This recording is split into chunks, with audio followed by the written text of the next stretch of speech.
O Ministério da Saúde confirmou o segundo caso de coronavírus no Brasil, Covid-19, nesse fim de semana, e no mundo os casos não param de aparecer e já ocupam todos os continentes. Para falar mais sobre esse assunto, conversa com a gente agora a coordenadora da UTI de Infectologia do Hospital das Clínicas da Faculdade de Medicina da USP, Royeli. Tudo bem, doutora? Bom dia, mais uma vez, obrigado por atender a Jovem Pan.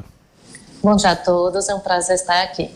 Doutora, uma grande discussão que agora é feita aqui no Brasil com a confirmação desse segundo caso é se os pacientes devem ser tratados em casa ou em hospitais. Porque existe a preocupação do paciente não retornar ao hospital se tiver algum outro problema. Qual que deve ser o encaminhamento efetivo e o Brasil está no caminho certo, doutora? Na minha opinião, o Brasil está no caminho certo, sim. Primeiro, não tem por que sobrecarregar sistemas de saúde com casos que não necessitam de internação. Precisamos lembrar que as outras doenças continuam existindo, como infarto, AVC, doenças renais. Então, não dá para você ocupar um leito hospitalar sem necessidade real. Segunda questão geralmente o paciente na própria casa consegue seguir a própria rotina de uma forma mais segura e também reduz a transmissão intra-hospitalar. Lembrar que ambiente hospitalar tem outras pessoas que têm algum tipo de doença de base, né? O que pode facilitar, se pegar o vírus dentro do hospital, ter um quadro mais grave. Então, não há necessidade de internar quem não realmente tem gravidade que justifique.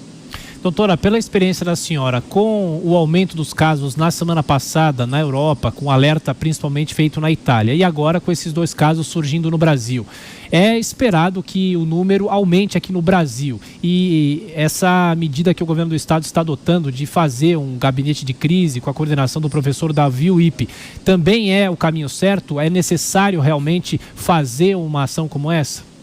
Vamos lembrar que recentemente, em 2009, a gente teve a gripe suína, né, H1N1, e foi exatamente a mesma medida que foi realizada. Lembrar que em 2009 o número de casos foi muito maior. Então, o governo está sendo no caminho certo. Infelizmente, com a situação que atinge a Europa, a gente tem que esperar sim que a doença chegue aqui e talvez até chegue com uma certa força. Enquanto a doença era restrita principalmente na Ásia, era mais seguro, já que a gente proporcionalmente não recebe tantos turistas asiáticos quanto turistas europeus. Tivemos carnaval, todo mundo lembra, por exemplo, São Paulo foi a cidade que mais recebeu turistas, então infelizmente essa situação pode piorar. E o que a gente pode observar, outro fator que não é muito favorável, a gente está no verão não muito quente, né? Hoje, por exemplo, a temperatura máxima prevista não vai passar de 24, 25. Então, esse é outro fator não muito favorável a tentar conter essa doença. Então, se a gente pode preparar nas próximas semanas, o número de casos pode sim aumentar. Ô, doutora, os jornais trazem hoje que uma escola aqui de São Paulo está mandando para casa alguns alunos que aparecem resfriados, aparecem com alguns sintomas até mesmo de gripe. E, inclusive, alguns especialistas criticam essa medida. Qual que é a posição da senhora? Se qualquer aluno tiver algum problema, mesmo que leve, esse adolescente, essa criança, enfim, essas pessoas devem ficar em casa? Só me permita, a primeira coisa, a gente separa o que é quarentena e o que é isolamento. Quarentena é quando uma pessoa vem de uma área de risco, né? Nesse caso, risco para coronavírus, e volta, a pessoa é separada da sociedade e fica observando se aparece doença ou não.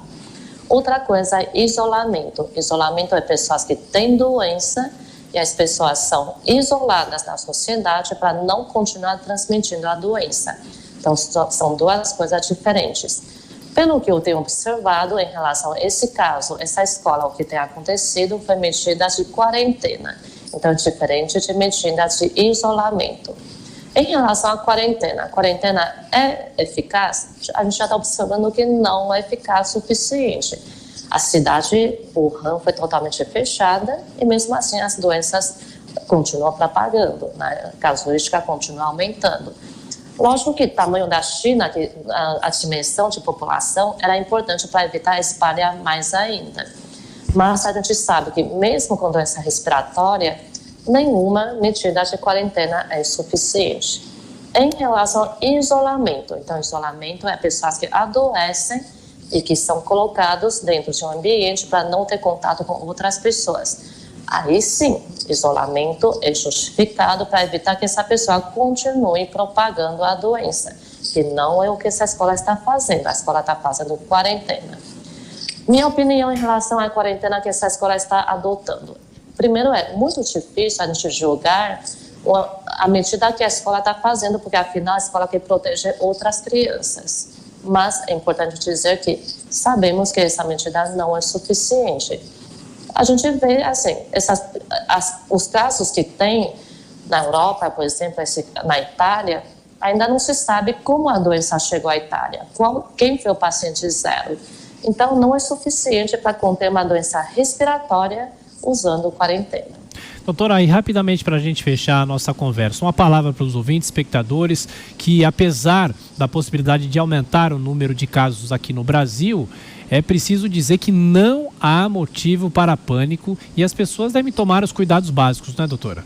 Perfeito. Primeiro, a gente ainda não tem a infecção no próprio país. A infecção que a gente tem até agora ainda são casos importados. Então, primeiro não tem nenhum motivo de pânico.